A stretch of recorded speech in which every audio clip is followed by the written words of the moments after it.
Good morning to all students. आज हम Hindi reader पाठ्य पुस्तक से पाठ 10 ऐसे मिली सजा पाठ को पढ़ेंगे।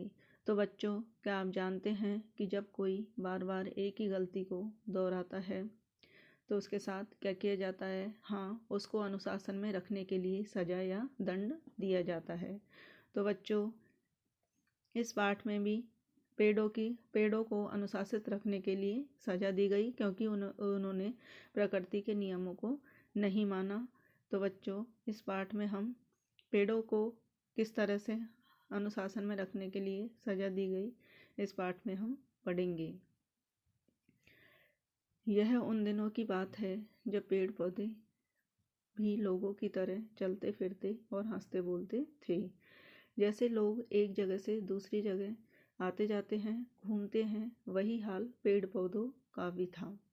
लोग सुबह उठकर देखते कि उनके दरवाजे पर कल रात का तक लगा नीम का पेड़ गायब है और वहाँ पर एक अनार का पेड़ लहरा रहा है। या फिर किसी को देखते देखते सामने के खाली मैदान में अचानक एक आम का पेड़ आकर डेरा डाल देता है और अपने संगी साथियों को भी बुला लेता है। तो बच्चों, पहले के समय में जो पेड़ थे उनको अपनी इच्छा से इधर उधर आने जाने बोलने की शक्ति उनके पास थी। वे अपनी इच्छा से कहीं भी चले जाते थे और कहीं भी आ जा सकते थे और लोगों को उनकी आवश्यकता के अनुसार फल फूल सब्जियां मिल जाया करती थी। कुछ ही देर में लोग पके हुए आम तोड़ लेते तो घर के बाहर एक आम का पेड़ आकर के ठहर जाता है और दूसरे पेड़ों को भी बुला लेता है। तो लोग अपनी आवश्यकता के अनुसार उससे पके हुए आम तोड़ लेते। कभी किसी के आंगन में लगा कटहल का पेड़ किसी दूर देश के लिए उड़ जाता।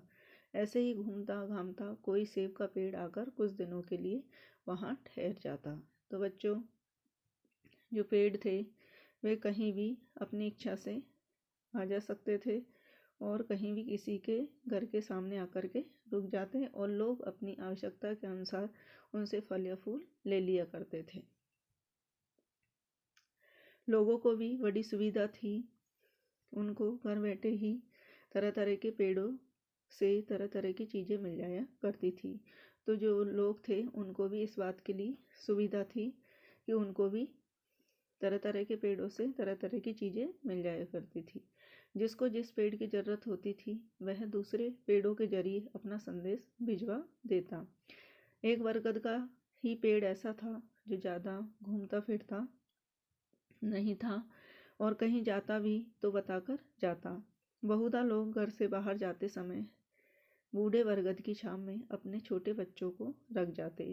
तो केवल एक बरगद का पेड़ ही ऐसा था जो कहीं भी आता जाता नहीं था और बहुधा यानी बहुत सारे लोग कहीं भी काम पर जाते थे तो बूढ़े बरगद की पेड़ की छांव में अपने छोटे बच्चों को वहाँ पर रख जाते थे। जाते समय कह जाते, बरगद बाबा इनका ख्याल रखना। मगर अन्य पेड़ अपने घुमक्कड़ी स्वभाव के कारण कुछ ज़्यादा ही लापरवाह हो गए। तो बच्चों, जो दूसरे पेड़ थे वे अपने घूमने के स्वभाव के कारण कुछ ज़्यादा ही लापरवाह हो गए थे। साथ ही साथ उनमें यह अहंकार भी पनप गया कि वे मनुष्यों की तुलना में ज़्यादा श्रेष्ठ और योग्य हैं। तो बच्चों, वृक्षों को अपने ऊपर अहंकार यानी घमंड भी हो गया था कि जो मनुष्य हैं, लोग हैं, वे उनकी तुलना में ज़्यादा श्रेष्ठ यानी महान हैं और वे अपने आप को ज़्यादा योग्य समझने लगे थे। उनको यह अपने ऊपर घमंड हो गया था। एक दिन पेड़ों को जाने क्या सूझी कि वे एक साथ उड़कर दूर पहाड़ों की ओर चले गए। हरे भरे पेड़ों के गायब हो जाने से चारों तरफ सूखा पड़ गया। धरती सूखने लगी। लोग परेशान हो गए। जो भी पेड़ उधर से गुजरता वे उससे वहाँ ठहरने का निवेदन करते। वह किसी की एक न सुनता। तो बच्चों, एक बार पेड़ों को जाने क्या उपाय सूझा कि सभी पेड़ उड़ करके दूर पहाड़ी पर चले गए और जो हरे भरे पेड़ हैं उनके गायब हो जाने से चारों तरफ धरती पर सूखा पड़ गया। सभी लोग परेशान और दुखी हो गए। तो बच्चों, वे पेड़ों से निवेदन करते वहाँ पर रुकने के लिए प्रार्थना करते, पर कोई भी पेड़ कुछ न सुनता।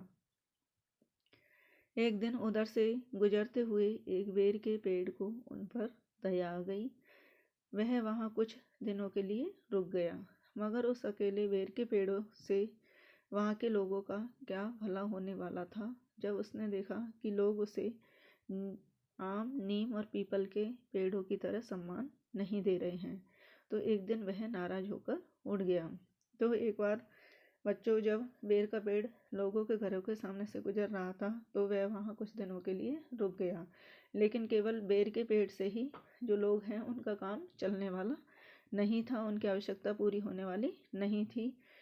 तो लोगों ने बेर के पेड़ को, जिस तरह से वे आम, नीम और पीपल के पेड़ों को सम्मान देते थे, उस तरह से बेर के पेड़ को नहीं दिया और बेर का पेड़ नाराज होकर के उड़ गया।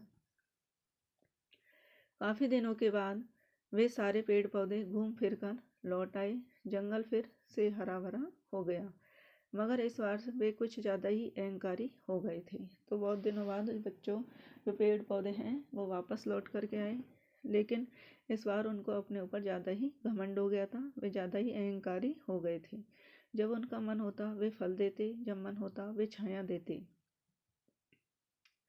जब मन होता वे हवा देते। लोग पेड़ों को समझाते बुझाते उन्हें विनम्रता से रहने की सलाह देते, मगर पेड़ टस से मस नहीं होते थे। पेड़ कहते, हम क्यों झुके, हम तुमसे बहुत बड़े हैं, ऊंचे हैं। लोग पेड़ों को घमंड को देखकर चुप हो जाते हैं। तो लोग पेड़ों को समझाते बुझाते और उन्हें सही तरह से रहने की सलाह देते, लेकिन जो पेड़ है वो अपनी बात पर अड़िग थे और वे लोगों की नहीं सुनते थे। उन्हें अपने ऊपर घमंड हो गया था। इस घमंड को देख करके लोग चुप हो जाते। एक बार गर्मी की तेज धूप में दो बांस के पेड़ आपस में किसी एक छोटी सी बात पर लड़ पड़े। दोनों के टकराने से चिंगारी निकली और उस एक चिंगारी ने देखते देखते ही पूरे जंगल में आग लगा दी। आग बढ़ने लगी। सिर्फ पेड़ पौधे ही नहीं, उस आग में जंगल के अधिकतर जानवर और लोग भी जलने लगे। जंगल में भगदड़ मच गई। एक छोटा सा बच्चा अपने माता पिता से अलग हो गया। तो बच्चों, एक बार गर्मी की तेज धूप में दो बांस के पेड़ हैं वो लड़ पड़े और उनके लड़ते लड़ते वहाँ पर आग की एक छोटी सी लौ निकली और जिससे पूरे जंगल में आग लग गई। और जंगल में आग लगने से पेड़ पौधे ही नहीं, जो जंगल के जानवर थे वे भी जलने लगे और जंगल में इधर उधर जानवर लोग भागने लगे और एक छोटा सा बच्चा भी अपने माता पिता से अलग हो गया। वह अकेला बच्चा फूट फूट कर रोते हुए अपने माता पिता को ढूंढ रहा था। उसकी करुण पुकार से पेड़ों का सरदार बरगद व्याकुल हो गया।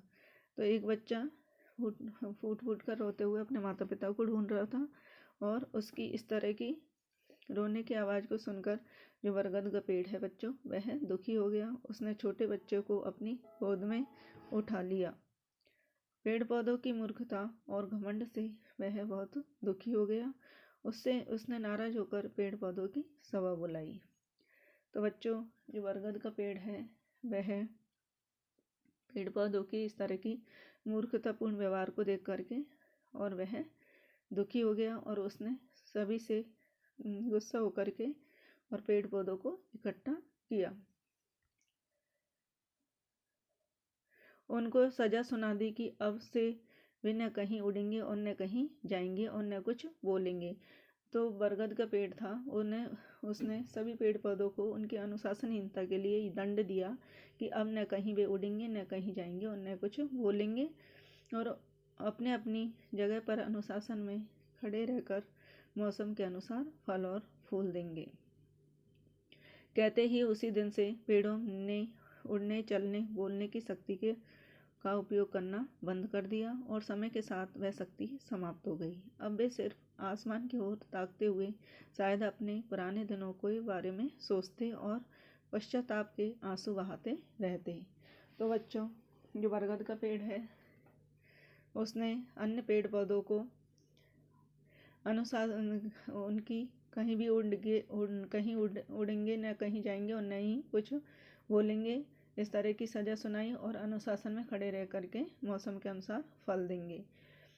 तो इस तरह से उन्हें जो बरगद का पेड़ है उसने दंड दिया, सज़ा सुनाई, और जो उनकी जो पेड़ों की उड़ने, चलने और बोलने की शक्ति है वह इसका धीरे धीरे वह समाप्त हो गई। अब जो अन्य पेड़ थे उन्हें अपने इस तरह के व्यवहार पर पछतावा हो रहा था, उन्हें पश्चाताप हो रहा था और केवल वे आसमान को देखते हुए अपने पुराने दिनों को याद करते थे। तो बच्चों, इस कहानी से हमें यह शिक्षा मिलती है कि हमें कोई भी गलती बार बार नहीं करनी चाहिए और हमें अपने ऊपर घमंड नहीं करना चाहिए, और अनुशासन में रहकर जो प्रकृति के द्वारा जो नियम बनाए हैं उन्हें मानते हुए अनुशासन में रह कर के कार्य करना चाहिए। आइए बच्चों, इसे माइंड मैप की सहायता से भी समझते हैं। पहला है, पहले के समय में पेड़ चलते फिरते, घूमते और आते जाते थे। लोगों को घर बैठे तरह तरह की चीज़ें मिल जाया करती थी। दूसरा है, धीरे धीरे पेड़ों में श्रेष्ठ होने का अहंकार आ गया। तो धीरे धीरे पेड़ों में अपने आप को महान मानने का घमंड आ गया। सारे पेड़ उड़कर पहाड़ों पर चले गए, जिससे चारों ओर सूखा पड़ गया। बहुत दिनों बाद वे वापस आ गए। तीसरा है, उनका अहंकार बहुत बढ़ गया था। वे न तो समय पर फल और छाया देते, न किसी की कोई बात मानते। एक बार गर्मी के दिनों में 2 बांस के पेड़ों के लड़ने के कारण पूरे जंगल में आग लग गई और भगदड़ मच गई। एक बच्चा अपने माता पिता से बिछड़ गया। चौथा है, बरगद ने उसे रोते बच्चे को गोद में उठाकर पेड़ों की सभा बुलाई और उन्हें कहीं भी न आने जाने और समय का पर फल और छाया देने की सजा सुनाई। और अंत में बरगद के पेड़ ने सभी पेड़ों को उनको अनुशासन में रहने के लिए, समय पर फल देने और इधर उधर न आने जाने और समय पर छाया देने की सजा सुनाई। तो बच्चों, इस पाठ को आप पढ़िए। आज के लिए इतना ही। धन्यवाद।